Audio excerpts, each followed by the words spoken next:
My name is Evelyn Carter, and I'm 32 years old.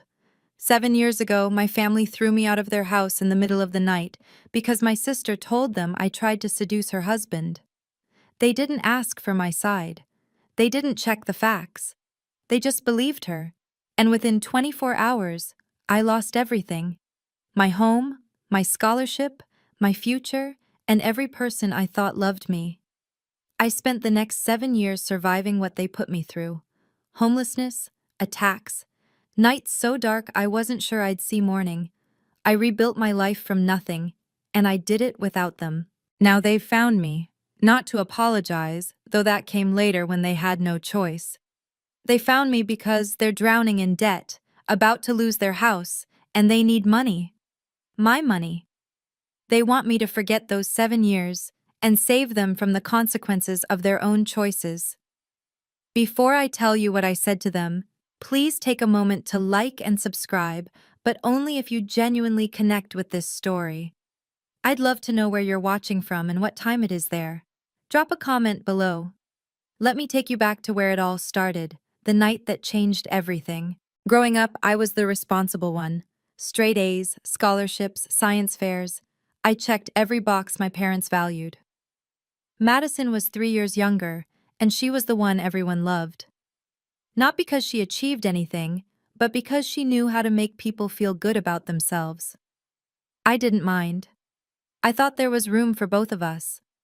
By the time I turned 25, I had a full scholarship for my doctorate in molecular biology and a research position at a prestigious lab. I was building something. Madison had married Daniel Brooks at 21, right out of college, and moved into a house he bought for them. She became a stay-at-home wife, and suddenly, she was the daughter my parents bragged about. Madison knows what matters, Mom would say at family dinners. Family first, career second. Dad was worse. Evelyn, you're brilliant, but you're going to wake up one day and realize you've missed what's important. What's important, apparently, was getting married and having babies before 30. I was 25, single, and focused on my research. That made me selfish in their eyes. Difficult. Too independent. I told myself it didn't matter. I told myself my work would speak for itself. Then I got invited to present my research at the National Science Conference.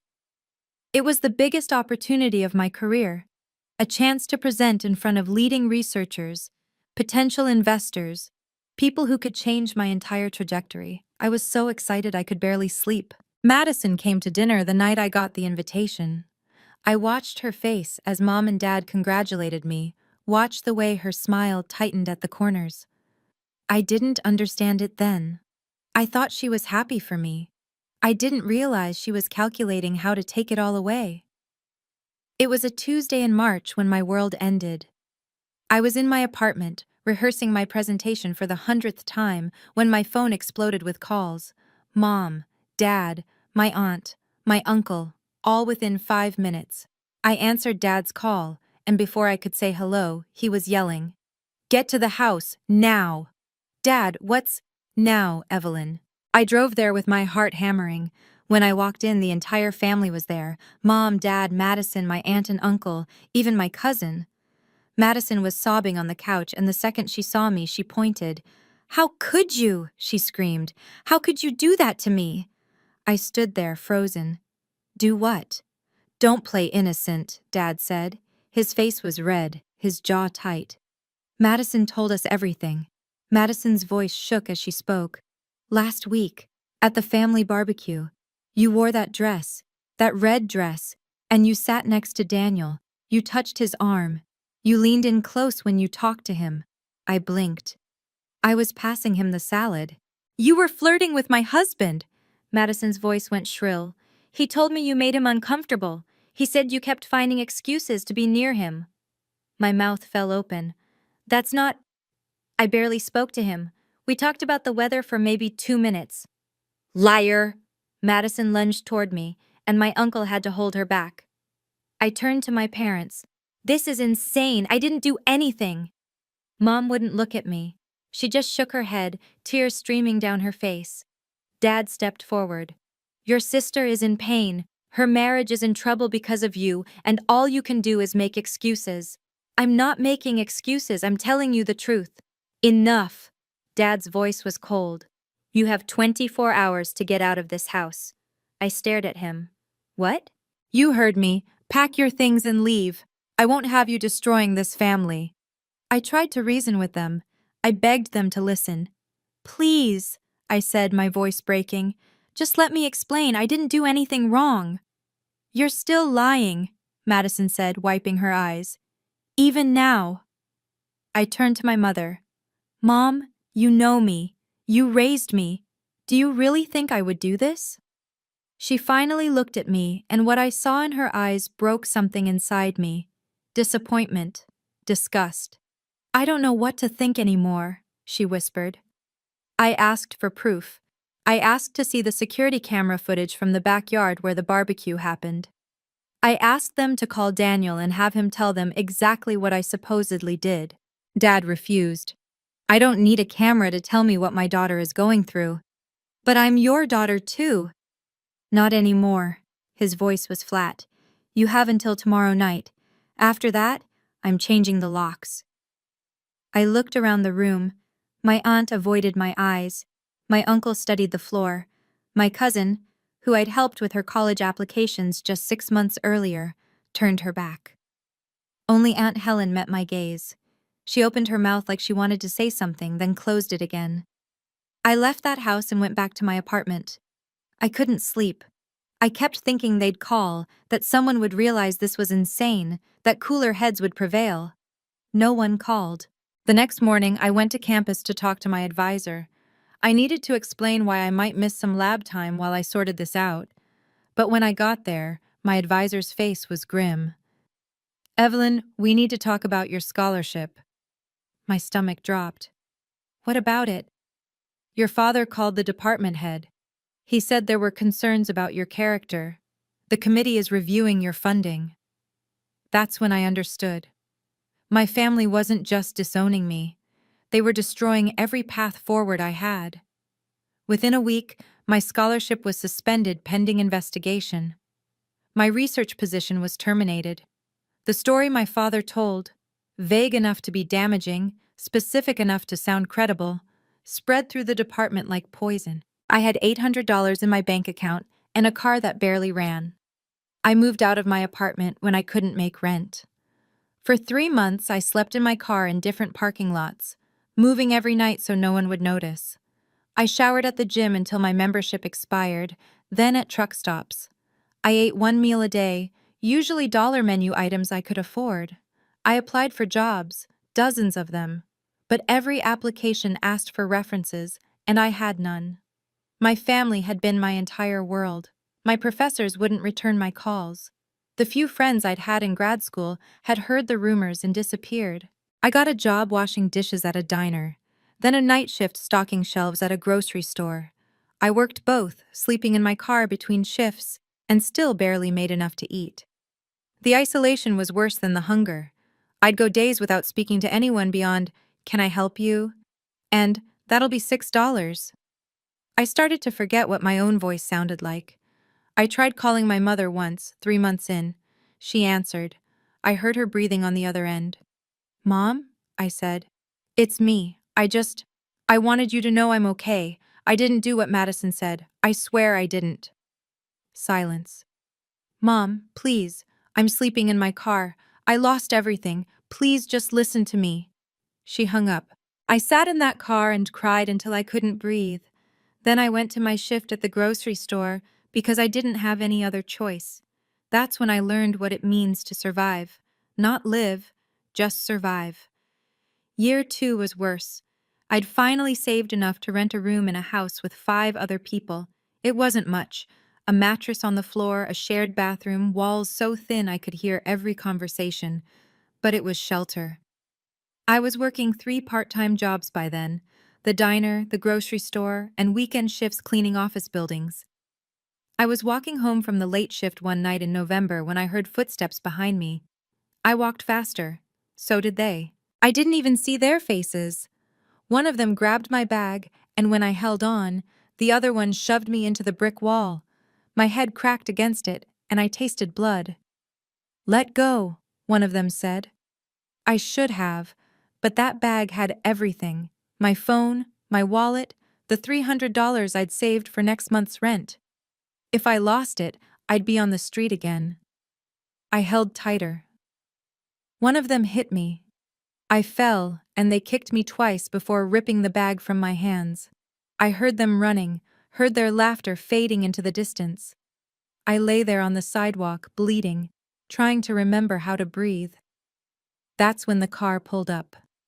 A man got out, tall, mid-30s, wearing an expensive suit that looked out of place in this neighborhood. He knelt beside me. "Don't move," he said. "I'm calling an ambulance." "No." I tried to sit up. "I can't afford—" "I'll pay for it." His voice was calm, certain. "Just stay still."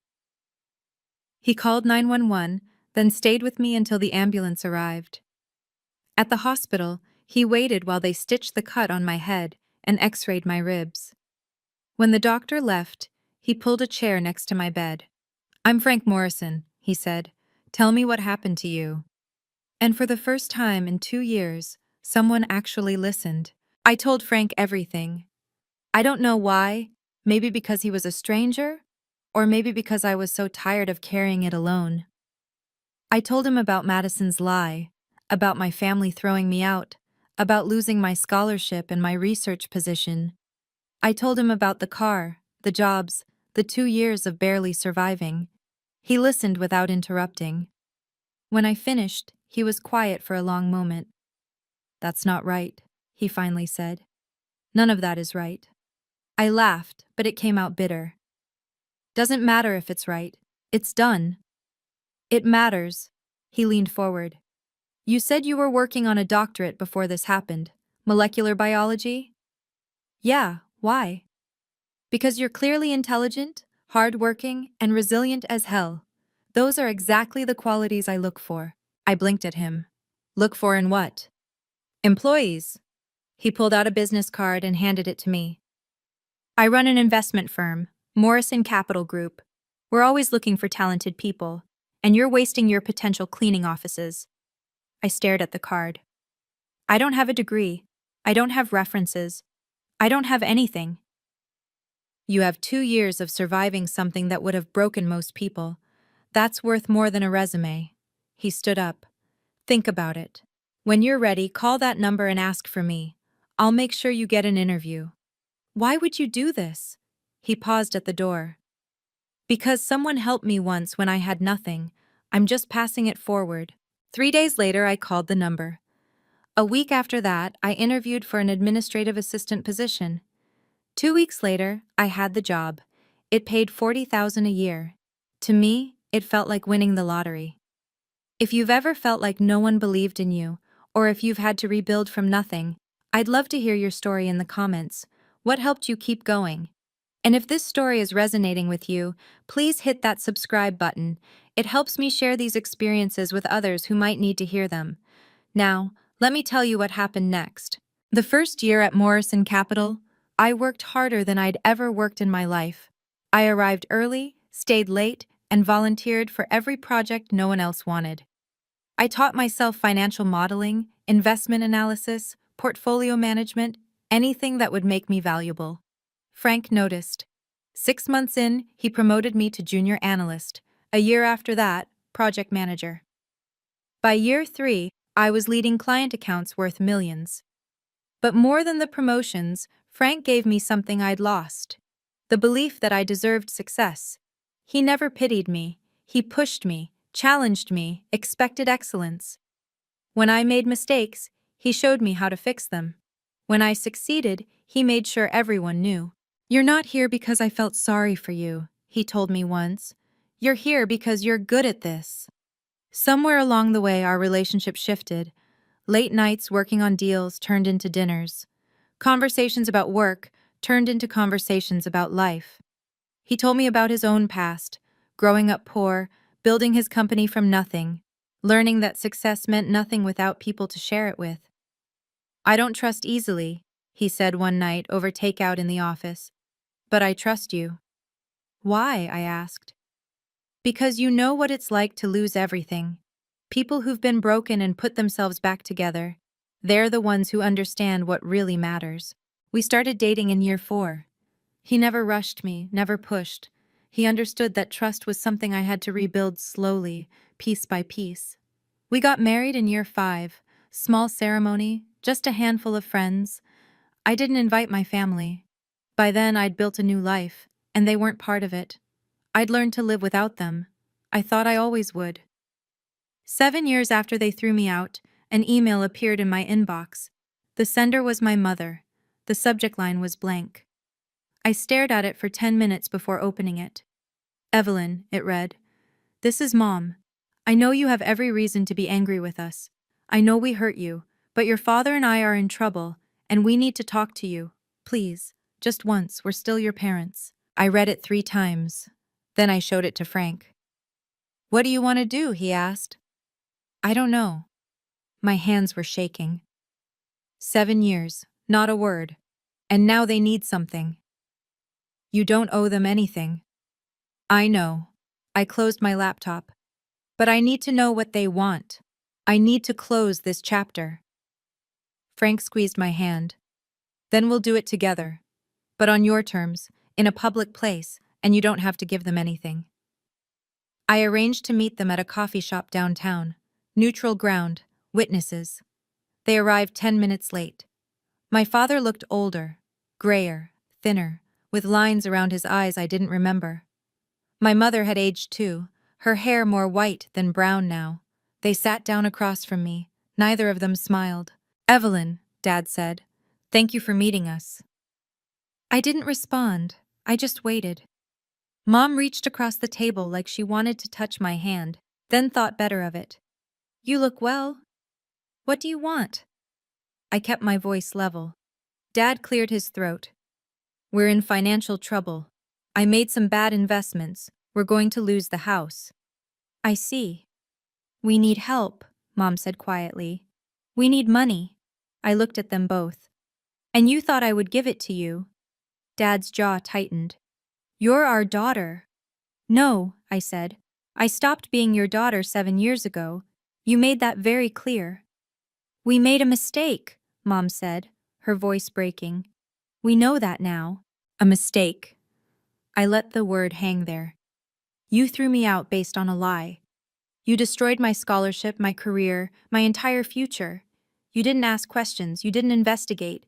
You just believed her. Madison was our daughter too, Dad said. She was hurting. And I wasn't? My voice stayed calm, but I felt Frank's hand on my knee under the table, grounding me. I was sleeping in my car. I was eating 1 meal a day. I was attacked and robbed. Where were you then? Mom started crying. We didn't know. You didn't want to know. There's a difference. Dad leaned forward. We're going to lose everything. The house, our savings, all of it. We owe the bank $300,000. We're your parents, Evelyn. You can't just let us become homeless. Why not? I asked. You let me. That was different. How? He didn't have an answer. What about Madison? I asked. Where is she in all this? Mom and Dad exchanged a look. Madison and Daniel are divorcing, Mom finally said. She's living with us. She's not doing well. Not doing well how? She's depressed, drinking. She lost her friends when the marriage fell apart. Mom twisted her hands together.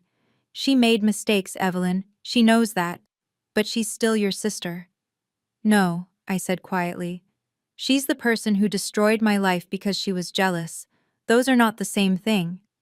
Dad's face reddened. So you're just going to let us suffer? After everything we did for you growing up? Everything you did for me? I smiled, but there was no warmth in it. You mean the 25 years before you decided I was worthless? I'm supposed to be grateful for that? This is revenge, Dad said. Pure and simple. No, I said. This is consequence. 2 days after that meeting, an envelope arrived at my office. Inside was an invitation to my parents' 30th wedding anniversary party. Formal cardstock, elegant script, a venue I recognized as one of the nicest restaurants in the city. My phone rang an hour later. Mom. Did you get the invitation? She asked. I did. We'd like you to come. It's important to us, to the whole family, that we're all together for this. I almost laughed. You want me at your anniversary party? It's a chance to heal, she said, to move forward as a family. Move forward, I repeated. Is that what we're calling it? Evelyn, please. There will be 50 people there, family, friends, people who've known you since you were a child. It's time to put this behind us. Behind us. I looked at the invitation again. Who else will be there? Everyone. Your aunts and uncles, cousins, our friends from church. Madison will be there too. Of course she will. Mom's voice softened. She wants to apologize to you. She's been working on herself, going to therapy. She knows she hurt you. 7 years later, she's ready to apologize. Better late than never. I was quiet for a long moment. An idea was forming in my mind. Dangerous maybe, but necessary. I'll come, I said. You will? Mom sounded shocked. Yes, but I'm bringing my husband, and I have some conditions. What conditions? I'll tell you at the party. That night, I sat down with Frank and told him what I was planning. He listened carefully, then nodded. Are you sure about this? He asked. I'm sure. I've spent 7 years rebuilding my life. It's time they understood what they destroyed, and what I built without them. Frank smiled. Then let's make sure they can't ignore it this time. I made one more call that night, to Catherine Webb, the best lawyer I knew. I need your help, I told her, and I need documentation. The day before the party, my phone rang from an unknown number. Evelyn? It's Aunt Helen. I hadn't spoken to her in 7 years. Aunt Helen, I know I don't have the right to call you. I know I should have spoken up back then. Her voice was thick with emotion. But I need to tell you something before tomorrow night. I'm listening. I always knew Madison was lying. My breath caught. What? That week, after she made the accusation, I heard her on the phone with a friend. She was in the guest room, and I was walking past. She said, Helen's voice broke. She said, I had to do something. Evelyn's always been the perfect one. Mom and Dad worship her. I needed them to see she's not so perfect after all. I gripped the phone. You heard her admit it? I did. I even recorded part of it on my phone. I'd been trying to capture a bird outside the window, and I didn't stop recording when I heard her voice. She paused. I should have said something then. I should have played it for your parents. But I was scared. Scared of causing drama. Scared of being the one who tore the family apart. So you let them tear me apart instead. Yes. Her voice was barely a whisper. And I've regretted it every single day since. I'm so sorry, Evelyn. I'm so sorry. I was quiet for a long moment. Do you still have the recording? I do. I've kept it all these years. I kept thinking maybe one day I'd have the courage to bring it tomorrow, I said. To the party. Evelyn, what are you planning? I'm planning to tell the truth, all of it, in front of everyone. Your parents will be devastated. Good, I said. Maybe they'll finally understand what they did to me. Frank and I arrived at the Grandview exactly on time. I'd chosen my outfit carefully, a navy suit, professional and polished, with my wedding ring clearly visible. I wanted them to see what I'd become. The restaurant's private room was decorated with white flowers and gold accents. Round tables filled the space, already crowded with guests. I recognized most of them, relatives I hadn't seen in 7 years, family friends who'd known me since childhood. The conversations died as I walked in. My mother saw me first. Her eyes widened, then filled with tears. She rushed over, arms outstretched, but I stepped back. Hello, Mom. She stopped, lowering her arms. Evelyn, you came. You look beautiful. Thank you. My father approached more slowly. His eyes went to Frank, then to my left hand. You're married, he said. I am. This is my husband, Frank Morrison. Frank, these are my parents, Robert and Patricia Carter. Frank shook their hands with polite coolness. Nice to meet you. Around us, people were staring. I heard whispers, saw heads turning. My cousin Sarah approached hesitantly. Evelyn, is that really you? It is. I didn't think you'd come, after everything. She trailed off, uncomfortable. After everything, I agreed. My Uncle Tom walked over, his face carefully neutral. Good to see you, Evelyn. You've done well for yourself, I hear. I have. Your father mentioned you're in finance now? I'm COO of Morrison Capital Group. His eyebrows rose. Several people nearby turned to look. Morrison Capital was well known, a multi-billion-dollar firm that regularly made headlines. That's impressive, Tom said. Thank you. Across the room, I saw Madison. She was sitting alone at a corner table, thinner than I remembered, her face pale. When our eyes met, she looked away. My mother touched my arm. Please, let's not make a scene. Can we just have one nice evening? Of course, I said. Let's have a nice evening. Dinner was served. I sat at a table with Frank, Aunt Helen, and several cousins I barely remembered. The conversations around me were awkward, full of careful small talk that avoided the obvious questions. Then my father stood up and tapped his glass. The room went quiet. Thank you all for being here tonight, he said, his voice carrying across the room. Patricia and I are grateful to celebrate 30 years of marriage with the people we love most.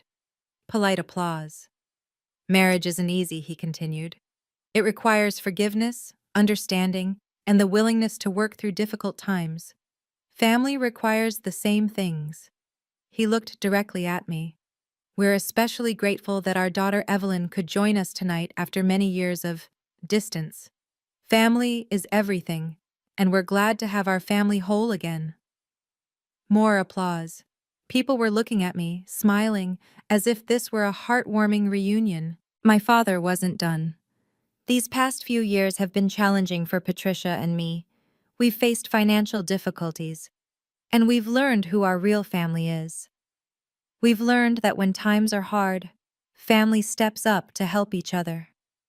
He raised his glass toward me. To family, to forgiveness, and to moving forward together. Everyone drank. Everyone except me. My mother was crying again, dabbing at her eyes with a napkin. Several relatives were nodding approvingly, as if my father had just delivered a touching speech about reconciliation. But I'd heard what he really said. He'd just told a room full of people that I was expected to help them financially. He'd framed it as family duty, as the right thing to do, in front of witnesses who would judge me if I refused. I stood up. The room went silent again. Thank you, Dad, I said. That was a beautiful speech. But I think we should be clear about what we're really talking about tonight. My father's face went red. Evelyn, this isn't the time. When is the time? I asked. You just told everyone here that family helps family, so let's talk about family. Please sit down, my mother said, her voice shaking. No. I stayed standing. 7 years ago, you threw me out of your house because Madison told you I tried to seduce her husband. You didn't ask for my side of the story. You didn't investigate. You just believed her. Gasps rippled through the room. People who'd been smiling moments ago now looked shocked. That's not, my father started. I lost everything, I continued, my voice steady. My scholarship, my research position, my home. I was 25 years old, and you put me on the street with $800 and a car that barely ran. Evelyn, stop, my mother pleaded. I spent 2 years homeless. I was attacked and robbed. I worked 3 jobs just to afford a room with 5 strangers, and none of you, not one of you, asked if I was okay. The room was dead silent now. I saw my Uncle Tom's face go pale. Sarah had her hand over her mouth. Then Madison stood up. Stop, she said, her voice breaking. Just stop. Everyone turned to look at her. I can't do this anymore. Tears were streaming down her face. I can't sit here and let this happen. Madison, sit down, my father said sharply. No. She walked to the center of the room, shaking. Evelyn didn't do anything. She never touched Daniel. She never flirted with him. I made it up. My mother gasped. What? I lied. Madison's voice rose, desperate. I lied about all of it. Evelyn never did anything wrong. I was jealous. She was so perfect and everyone loved her, and I wanted them to see that she wasn't perfect. So I lied. The room erupted in shocked whispers. My father stood frozen, his face ashen. Madison, what are you saying? I'm saying I destroyed Evelyn's life because I was jealous. Madison was sobbing now, her whole body shaking. Daniel never did anything. Evelyn never did anything. It was all me. All my lie. But you were so upset, my mother said, her voice barely audible. You were crying. You said, I know what I said, Madison screamed. And it was all a lie. I've been living with it for 7 years and I can't anymore. I can't watch you beg her for money when this is all my fault. The room was in chaos now, people talking over each other, voices rising in shock and anger. Aunt Helen stood up. She walked to the center of the room, her phone in her hand. I have proof, she said. Everyone went quiet. Helen looked at me, then at my parents. A week after Madison made her accusation, I heard her on the phone with a friend. She admitted she'd lied. I recorded it. My father's face went from pale to gray. You what? I was a coward, Helen said, her voice shaking. I should have come forward then, but I'm not going to be a coward anymore. She pressed play on her phone. Madison's voice filled the room, tinny but clear through the restaurant's sound system that someone had connected her phone to. I had to do something. Evelyn's always been the perfect one. Mom and Dad worship her. I needed them to see she's not so perfect after all. I exaggerated a little, made up some stuff about her flirting with Daniel. It's not like she can prove she didn't do it. The recording ended. The silence that followed was deafening. I reached into my bag and pulled out a folder. I also have this. This is the moment where many people ask, should she forgive them? What would you do in her position? I want to hear your thoughts in the comments, not just about forgiveness, but about boundaries and accountability. If this story is making you think, please share it with someone who might need to hear it. Now here's what I said next. I walked to the center of the room and placed the folder on my parents' table. This is my employment contract from 7 years ago, I said. The week Madison accused me of flirting with Daniel at your barbecue, I was in Singapore for a work conference. I have the plane tickets, hotel receipts, and signed documentation from 12 witnesses who can confirm I was there. My father opened the folder with shaking hands. His face went from gray to white. I couldn't have been at that barbecue, I continued, because I was 7,000 miles away, presenting research to international investors. But none of you asked. None of you checked. A woman I didn't recognize stood up. I'm Catherine Webb, Ms. Carter's attorney. All of these documents have been notarized and verified. Ms. Carter was physically impossible to have been where she was accused of being. Oh my God, my mother whispered. She looked at Madison. You said it was last week's barbecue. You were so specific. I was wrong about the date, Madison said desperately. I was confused. Stop, my voice cut through her excuses. Just stop lying. I turned to address the entire room. 7 years ago, my family chose to believe a lie without asking a single question. They destroyed my scholarship, my career, and my reputation. They threw me out with nothing and told everyone I was a homewrecker. I looked at my father. You called my department head and told him there were concerns about my character. You made sure I couldn't go back to school. You didn't just disown me. You tried to make sure I could never recover. I was protecting my family, he said weakly. I was your family. My voice didn't shake. And you threw me away like garbage. My mother stood up and walked toward me, her hands outstretched.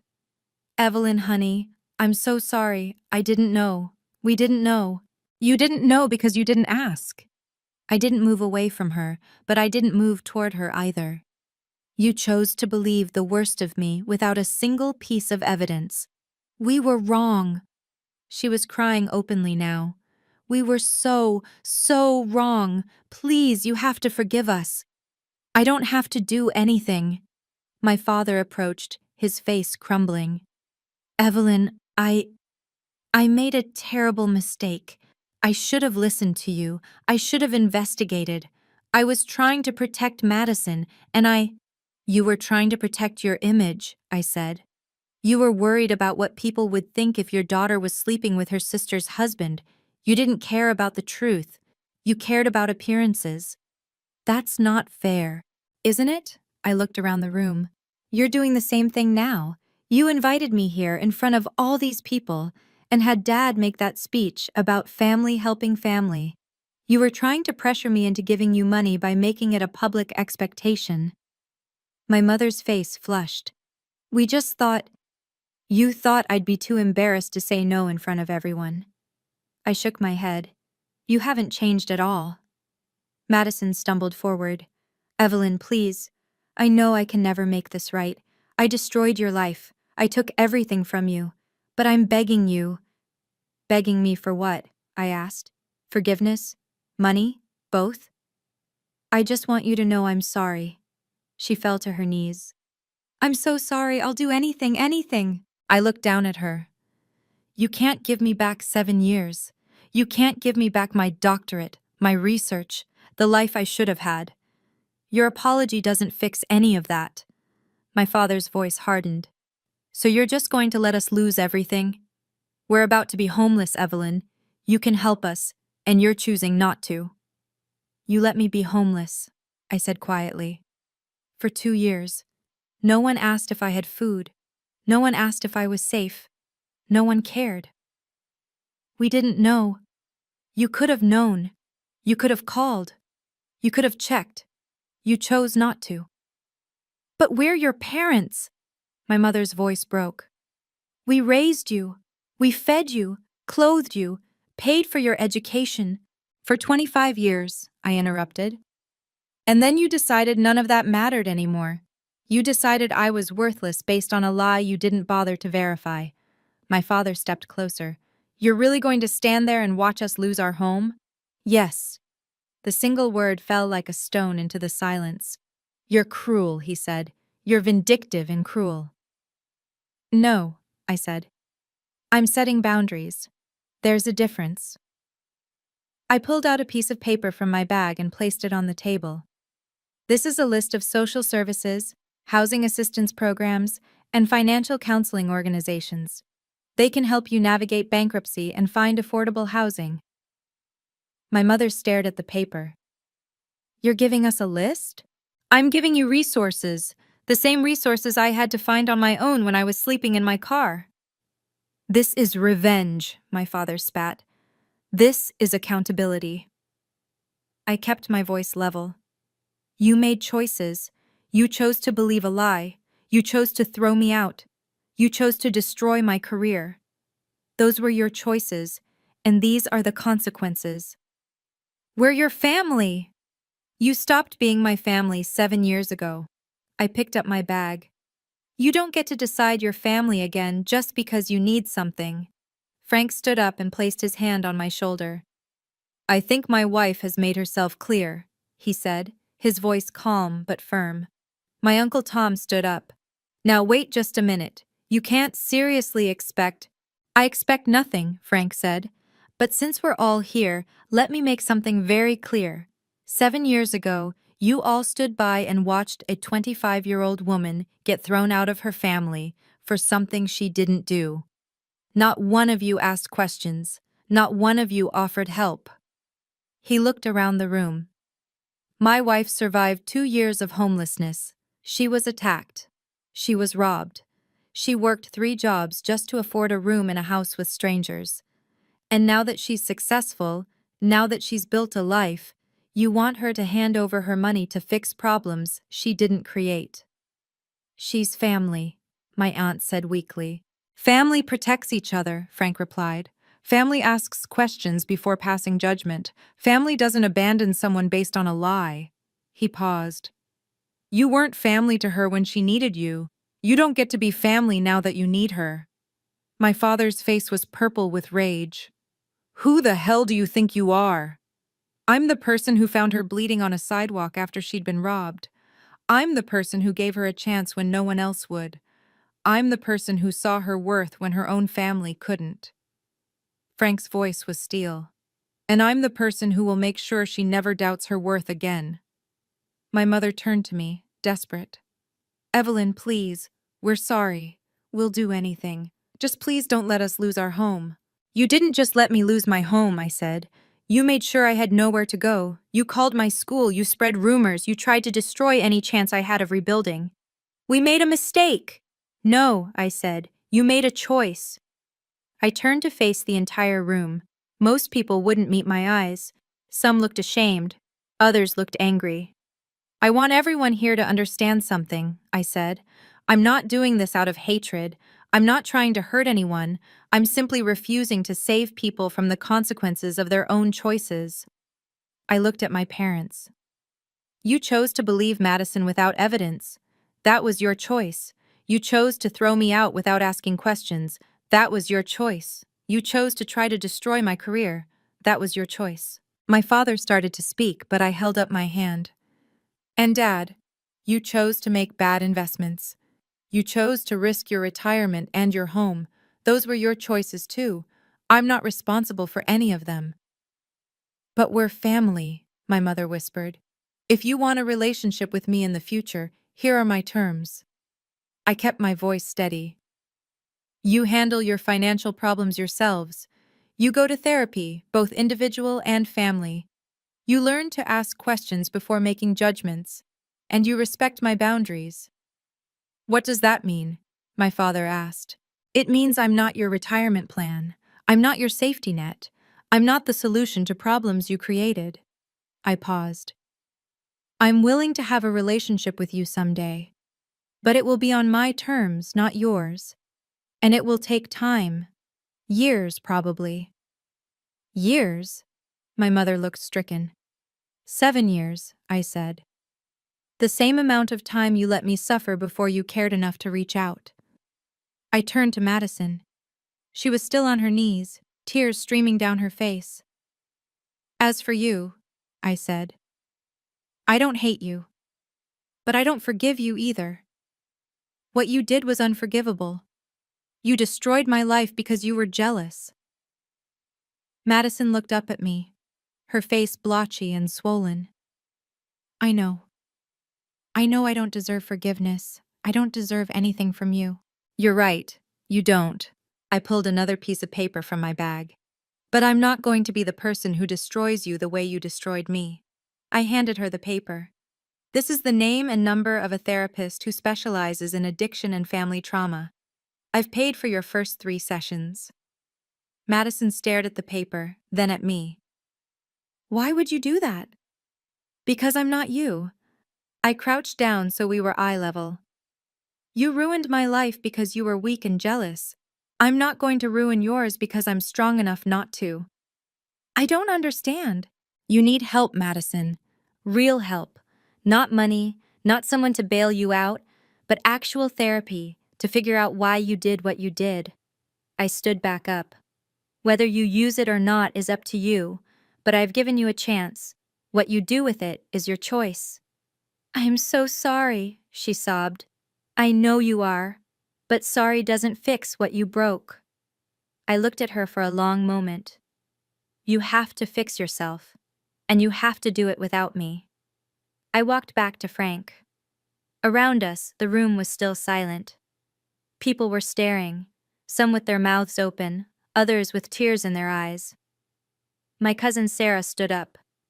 Evelyn, I should have reached out. I should have asked if you were okay. I'm sorry. Thank you, I said simply. My Uncle Tom cleared his throat. Your father, he told us you'd done something terrible. We believed him. We shouldn't have. No, I agreed. You shouldn't have. One by one, a few relatives approached, not many, but some. They apologized. They said they should have asked questions. I accepted their apologies with quiet grace, but I didn't promise anything. But not everyone apologized. Some people gathered around my parents, offering comfort, shooting me angry looks. I heard whispered comments. She could help them if she wanted to. It's cruel to watch your parents suffer. Family is supposed to forgive. But others, more than I expected, looked at my parents with something close to disgust. My Aunt Carol, who I'd barely known, walked up to my father. "Robert, you threw your daughter out without proof. You destroyed her life, and now you expect her to save you?" She shook her head. "That's not how this works." "She's our daughter," my father started. "She was your daughter," Carol interrupted. "You made her not your daughter. You don't get to change that now that it's convenient." Another family friend, someone I vaguely remembered from childhood, approached my mother. "Patricia, I've known you for 30 years. I never thought you'd be capable of something like this." My mother just cried harder. Aunt Helen came to stand beside me. "I'm proud of you," she said quietly. "I know that doesn't mean much coming from me, but I am." "Thank you for the recording," I said, "for finally speaking up. It was 7 years too late."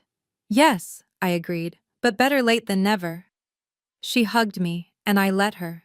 Not everyone deserved forgiveness, but Aunt Helen had at least tried to make things right. My parents stood in the center of the room, isolated. People were leaving now, the party clearly over. Some stopped to say goodbye to me, to Frank. Almost no one said goodbye to my parents. I watched my father's face as he realized what was happening. His party, his celebration, had turned into his public humiliation. He'd tried to use social pressure to force my hand, and it had backfired spectacularly. "We should go," Frank said softly. I nodded, but there was one more thing I needed to say. I walked to the center of the room one last time. The remaining guests turned to look at me. "I want to say something to everyone here," I said. "Not just to my family, but to all of you." The room went quiet again. 7 years ago, I lost everything because of a lie. I lost my home, my education, my career, and my family. I spent years surviving things no one should have to survive. I paused. But I did survive. And I learned something important. I looked around the room, meeting eyes.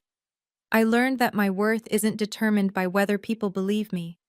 It's not determined by whether my family loves me. It's not determined by anything except what I choose to build for myself. I learned that setting boundaries isn't selfish, it's necessary, that protecting yourself isn't cruel, it's survival, and that forgiving someone doesn't mean letting them hurt you again. I turned to my parents one last time. "I don't hate you. I don't wish you harm, but I also don't owe you my peace, my money, or my forgiveness. You made choices, and now you're facing the consequences of those choices. That's not my fault. It's not my responsibility to fix." My mother opened her mouth to speak, but I shook my head. "I'm done explaining myself. I'm done justifying my boundaries. I'm done feeling guilty for protecting myself." I took Frank's hand. I found my family, the people who stood by me when I had nothing, the people who believed in me when no one else did. That's my family now. I looked at Aunt Helen, at Catherine Webb standing by the door, at Frank beside me. "Family isn't about blood," I said. "It's about who shows up when everything falls apart and who stays when you rebuild." Frank and I walked toward the door. Behind us, I heard my mother crying, my father's angry voice, Madison's sobs. I didn't look back. 2 weeks after the party, Aunt Helen called with an update. "I thought you should know what's happening," she said. "Your parents sold the house. They're moving into a 2-bedroom apartment next month." "Good," I said. "That's a smart decision. Your father is working with a financial counselor. He got a part-time job as a consultant for his old bank." She paused. "He's angry, Evelyn. He feels humiliated." "He humiliated himself." "I know, but I think he's starting to understand. Your mother definitely is. She started therapy last week." "That's good." And I meant it. I didn't want them to suffer forever. I just wanted them to take responsibility. "Madison moved out," Helen continued. She got a studio apartment and a job at a grocery store. She's still going to AA meetings. She asked me to tell you she's using the therapist you recommended. I hope it helps her. Do you really? Helen asked gently. I thought about it. Yes, I don't want her life to be destroyed. I just don't want to be the one to save it. That's fair. Helen was quiet for a moment. Several people from the party have reached out to me. They wanted to know how to contact you, to apologize properly. Tell them they can send letters to your address. You can forward them if you want. Will you read them? Maybe, eventually. I looked out my office window at the city below. I'm not closing the door completely, Helen, but I'm also not opening it wide. They need to prove they've changed, not just say they're sorry. I understand. She hesitated. For what it's worth, I think you handled everything perfectly. You were strong and kind and fair, even when they didn't deserve it. Thank you. After we hung up, I sat with the information for a while. My parents were facing consequences. Madison was trying to change. The family was fractured, possibly forever. And I felt peaceful. Life moved forward. 3 months after the party, I was promoted to Chief Operating Officer of Morrison Capital. Frank and I celebrated with a quiet dinner at home, just the two of us. I'm proud of you, he said, raising his glass. Not just for the promotion, for everything. I couldn't have done it without you. Yes, you could have, he smiled. I just made it easier. We'd started talking about having children. The conversation scared me. What if I became like my parents? What if I failed the way they had? Frank understood. You won't, he said.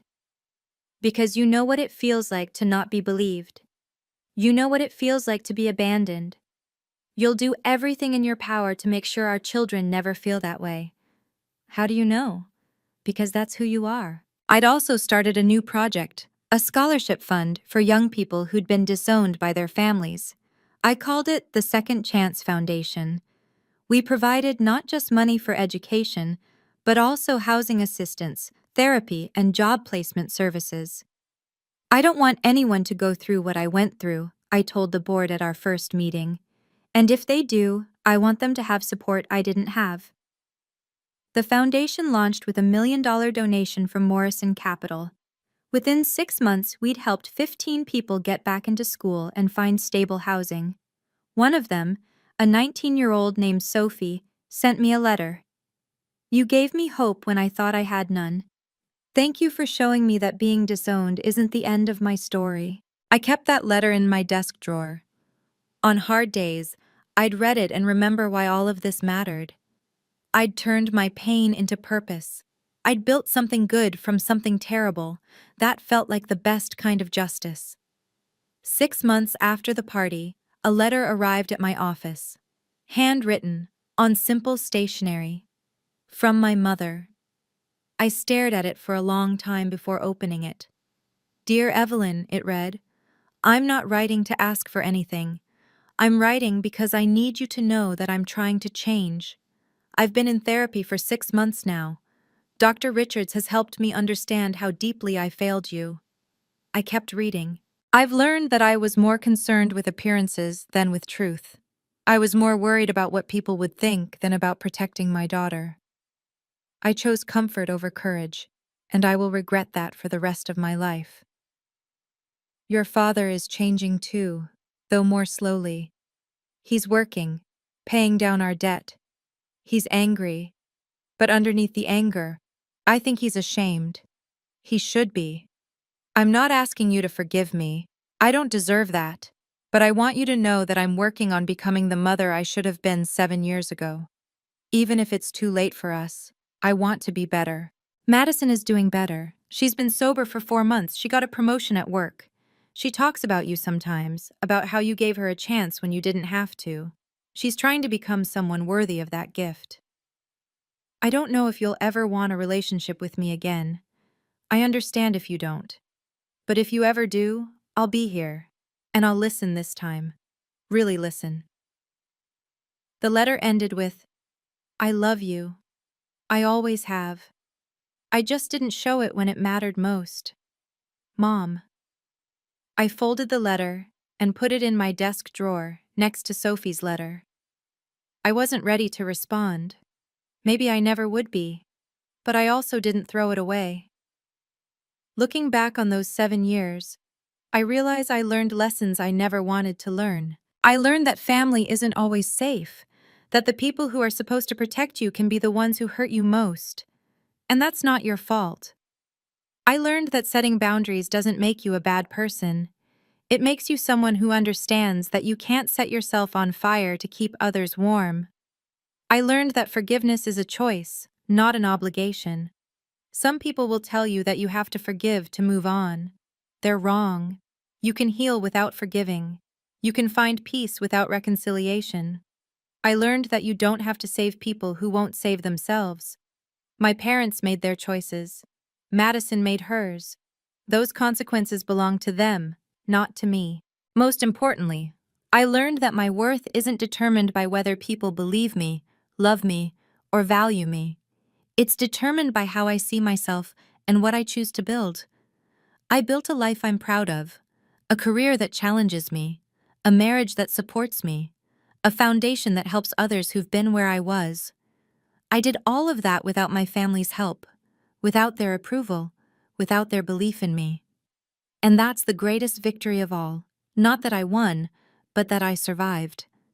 Not that I got revenge, but that I refused to let their abandonment define me. Sometimes people ask me if I regret not helping my parents financially. The answer is no. Not because I'm cruel, but because helping them would have taught them nothing. It would have enabled them to avoid the consequences of their choices.